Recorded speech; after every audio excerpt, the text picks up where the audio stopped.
Yann Martel is here. His parents were Canadian diplomats. He was born in Spain and has lived all over the world. It was while traveling in India that he came upon the idea for his most recent novel, Life of Pi. The book tells the story of an Indian teenager who is shipwrecked with a Bengal tiger named Richard Parker. In October, Martel was awarded the Man Booker Prize for fiction for Life of Pi. I'm pleased to have him here at this table for the first time. And what a great picture. I mean, 277 days on the ocean, and there is the picture we get of the two of them together. A life of coexistence, huh? Just the idea for this, you know, where did it come from? That's a complicated story. 12 years ago, I read a review. I thought it was it's an American paper, I think it was the New York Times, and I thought it was John Updike. It wasn't John Updike. Anyway, it was a review of a Brazilian novel. And I remember the review being lukewarm, but I liked the premise. It sizzled in my mind. It was about a person in life, but with a wild animal. I said, I could do something with that. I tried to find the book in Montreal, couldn't find it, forgot about it. 7 years later, as you said, I was in India. And India is a place with a lot of animals and a lot of religions. And those two came together for me, that curious mixture of zoology and theology. So I decided to tell my own story with that premise. But did somebody come up to you and say, tell a story about God?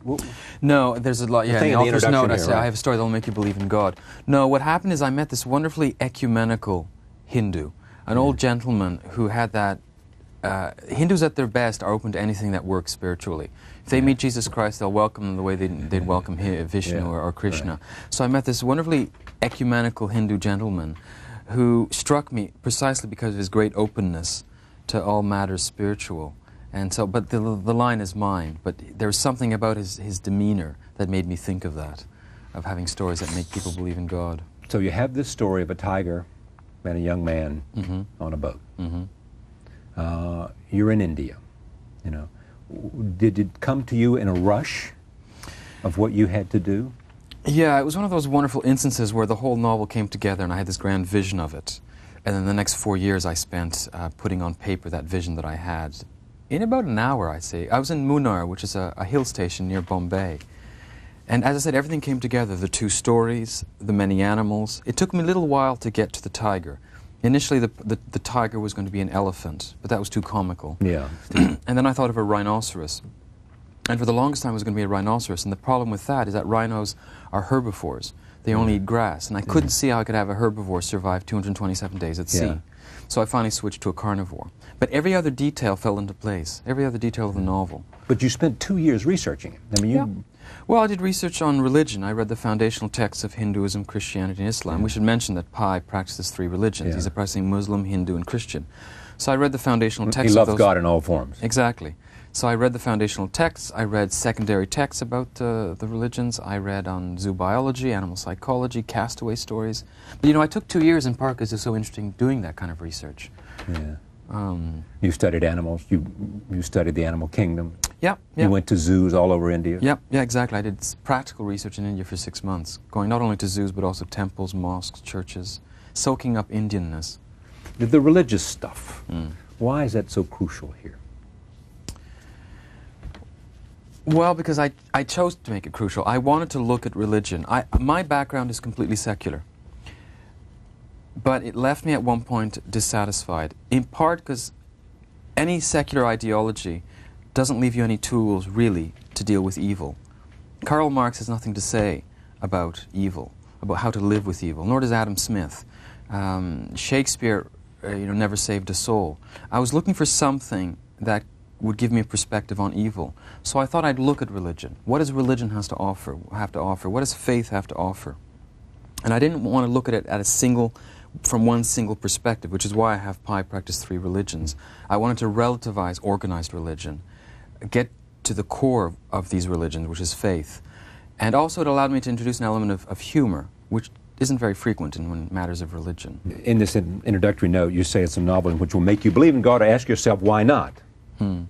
But the ending, which I can't disclose here because it'll ruin it for people who are going to read it, doesn't necessarily have that conclusion about God, or asking yourself why you don't. Yeah. I mean, you've thought about this before. Oh yes. One of the things I liked about my own novel was this idea of throwing this great gauntlet down of I have a story that'll make you believe in God. Or ask yourself, why not? Yeah, but then spend the vast majority of the novel not talking about religion at all. Right. In the whole Pacific segment, Pi occasionally describes certain religious ceremonies, you know, praying towards Mecca, not knowing where Mecca is, celebrating Mass without consecrated hosts.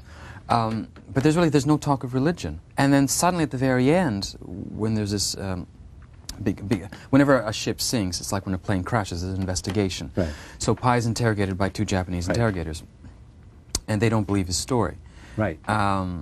So maybe, wait, should I reveal too much? Yeah, here? I know. Let's don't, because I mean, okay. Basically, Pi has to reveal a story, and so he has to have an alternative story. Yes. And so either you'll believe his story, or you can try this one. Exactly. And one is much more believable than the other. Right. And the point of that is that there is a theological dimension to storytelling. All religions tell stories, which is interesting. It's not like all religions, like countries have constitutions. There's no narration. Right. There's no narration to constitutions. Religions have stories. Have stories. And why is that? Why aren't they just simple, why isn't all religion just 10 Commandments? No, there's a lot more to that. There are stories. That's a great question. What's the answer? Well, I think it is because stories involve imagination. And how we take reality involves imagination. There's a scene in the novel where 2 characters are looking at a zebra. They're looking at the same animal. Soon to be gone zebra. One man is a scientific man and says Equus burcheli boemi, which is the scientific name for that species of zebra, grand zebra. The other man, who's a Muslim, says Allahu Akbar, God is great. He's moved by the beauty of it. So they're looking at the same reality, coming to different conclusions. Now, why is that? Why don't we all say the same story about reality? Why? Because we involve our imagination in reality. And depending on what we bring to it, we get a different interpretation of reality. Reality isn't just out there, it's an interpretation. And I argue that if you have a choice of interpretations, if you have a choice of stories, you might as well choose the better story. What is it you think about this book that so resonates with critics? A simple story. I think in a sense it's the oddity of it. It's this mixture of theology and religion, which is kind of odd. Also, it's a grand adventure story. Yeah. Story of survival, a story of endurance, a story of pain, a story of relationships. But at the same, and so it seems fairly simple, a straightforward adventure story, and yet you realize at the end, oh, there's a lot more depth here than I realized. Yeah. And one thing that I've liked, the most flattering thing I think you can say of a book, is, I finished it, and then I immediately started rereading it. And I've had a number of people who said that they finished it and they immediately started rereading part 1. Yeah. Because they suddenly realize, oh, there's a lot more here than I realized. Without it being a tricky novel. I mean, this is another thing, too, is that I think one of the reasons it was such a popular Booker winner is that while being, in some levels, very complex, it's very, very simple. It's a very accessible novel. Well, you have made statements in a number of instances in which you said that's the way you want to write. Yeah. You're not interested in being dense. And No. you even suggest that some writers that we all know who you think are difficult to comprehend and therefore not very attractive to you. Yeah, I mean, I like sometimes complex books. I mean, one of my favorite books is Dante's Inferno. Yeah. The Divine Comedy is extraordinary. But in my own style, yes, I like simplicity. I think you can go deep with simplicity. To be honest, it could also be a reflection of my limitations, too. Well, no, but there's nothing more simple than a tiger and a 16-year-old kid, Indian boy on a boat. It's precisely limits that can sometimes release us. By being limited, that we're forced to try to get beyond those borders. There's that great line, is it Chris Christopherson, freedom is nothing else to do. It is Chris Christopherson, yes. Yeah, nothing else to do. It's from Leibniz, actually, originally. But so if you're It's limited... from whom? I've never known Leibniz. Is that right? Yeah, Chris Christopherson was a Rhodes Scholar. I knew that, Yeah, and he studied Leibniz, and anyway. His favorite poet was Blake. Yeah, it's precisely by being limited, I think, that it forces us to try to escape those limitations. You have said that you only have 2 books in you. Did you really mean that? Well, I had 3 when I started Pi. I don't believe in art as a career. I mean... You don't? Well, it's not a career. I mean, you have to be inspired. And you can't be inspired on command. And I think unless you're a real genius like Tolstoy, there's only so many stories you have in you. So when I started Pi, I said, okay, I have 3 more stories. Oddly enough, they all deal with animals. I'm sure I'll be pigeonholed as the guy who writes... Well, you just said that the next one about evil is going to be about animals. Yeah, and the one after that, too. What's the one after that about? Well, that's too complicated. But the animal in question is a chimp. 3 chimps, 3 chimpanzees. Now, what is this thing you have about animals? Well, I don't have anything for animals, actually. They just... suit my purpose. I mean, for example, in this novel, they're real animals, right? Richard Right. Parker's a Right. real tiger. They're all... Richard Parker's the tiger's name. Yeah, sorry, the tiger. In the next one, with this monkey and the donkey, they're completely anthropomorphized. Yeah. So they allow me to talk, as I said, indirectly, but something that's difficult to talk about directly. In the third one, I'm looking at the nature of Christianity. I'm more specifically zeroing on Christianity, the nature of Christ, and I'm using a chimpanzee as a means of investigating the nature of Christ, the Christ event. Yeah.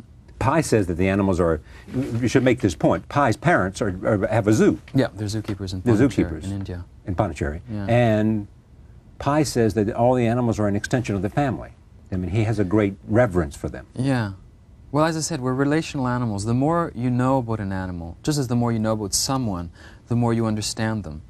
And I mean, zoos have a tough job because it's politically incorrect to like zoos, which is a real pity because people tend to go to zoos and just say, oh, aren't they pretty? Just look at the color of the giraffes. And if you know a bit more about the behavior, if you go at sunrise or at sunset when they really are more active, it's fascinating to watch them. You can really watch an animal for a full hour and just interested in what it does, how it's related Well, to did its you do that environment. about the tiger? Is that part of what Yeah, you yeah. did to get a feeling for Richard Parker? I did a lot of research in India and just theoretical research, reading books and then going to zoos and Just observing. standing there and watching. Yeah, exactly. And what did you see about the tiger? Well, fundamentally, I think animals are mystery with a capital M. Yeah. And I think that's why we tend to project so much on animals, because we look at something and we see it's alive, it's animate, it obviously has some form of consciousness, but it's not like us, and that's very puzzling. And because it's puzzling, we project onto it to sort of map over that mystery. But fundamentally, if we strip away at anthropomorphizing, at the anthropomorphism of animals, if we strip that away and just look at what we see, I think we're puzzled. We see mystery, and that frightens us. Writing was not easy or automatic for you.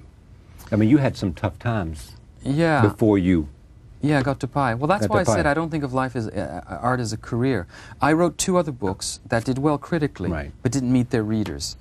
Didn't meet their readers, that's a nice term. They Yeah. never met their reader. Yeah, and then when I You was just in sat India, there. when I was in India, I meant to work on another novel. In fact, the one that I mentioned, this Portuguese Right. novel, and it just didn't come alive in my mind. And so I was desperately looking for a story. And when I say story, I don't just mean story with a small s, I mean with a capital S. Some sort of, as I said, religion has a theological, I mean, storytelling has a theological dimension. I was looking for a story that would somehow make sense of the circumstances I was in. Somebody's going to be listening to this. I mean, this is a book that won the Booker Prize, so obviously some serious people think it's a great book, and it's selling well, so some readers think it's a good read. There are people who are going to listen to this story, and when I show them this, they're going to say, 277 days at sea. That's a long time. The Old Man in the Sea was, what, 3 days? Well, I can't remember. Something, but- about 3 days, I Yeah. think. Okay, this is they're going to say, what can happen to compel my attention? And the critics make this point, too. It's just when they think you're getting too into it, and all of a sudden it becomes, there's a humor to it, you know. Give me a sense of what it is you are able to do in this relationship that's so compelling. Well, listen, the interesting thing about castaway stories is that despite the fact that they take place in the great open seas, Yeah. in fact they're domestic dramas. I mean, you're confined to a small space. Right. So it's a domestic drama. It's nearly a bourgeois drama, Yeah. the castaway story. So just as there's much to do in a house, in a relationship, there's much to do in a castaway, in your little lifeboat. So there's many details of 'Cause survival. yeah. You know, Pi is obsessed with knots that keep his raft together. Right. He has to find food. He has to find water. He has to learn how to tame, to some extent, Richard Parker. He must deal with the animal life of the Pacific, whether it's fish, whales, dolphins, sharks. At one point I say that the sea is a city. Right, exactly. Now, it's true. With subway, with all kinds of things Yeah. passing and specks and... Yeah, the sea is a busy place. It's not this vast void of water. And so there's much dealing with the various things that can happen in the Pacific Ocean. There is this, too, you have to do in this book. You have to, at every turn, because Pi knows this, Richard Parker would eat him in a second. There is that overwhelming, as you say, these opposites, boredom and terror. He knows that Richard Parker is totally capable. And he's seen it happen on the boat. And you got to keep that alive. at every page, because it just has to hang there. Yeah, that's a point we should make, that it is a real tiger. It's not, Yeah. it's not out of Walt Disney. This is not an imagination either. No, this is a not real imagination. 450-pound Bengal tiger. wild Bengal tiger. And yet, because Pi knows animals, he understands its mind. So, for example, animals are territorial. That's one misconception people have about zoos. They get the impression if you open a cage, Yeah. the animal will bound out. It's not true. If it's a good zoo and that animal has appropriated that territory in the way it would in the wild, that zoo territory is its own territory. It's familiar. It knows how it works. It knows where to hide, and so it's a territory it is familiar with, and therefore will not seek to escape it. And in fact, if you invade it, it will attack you precisely because you're invading its territory. Life of Pi novel, Yann Martel, Booker Prize winner, extraordinary tale. Thank you. Thank you. Pleasure to have you here. Same here. Thank you for joining us. See you next time.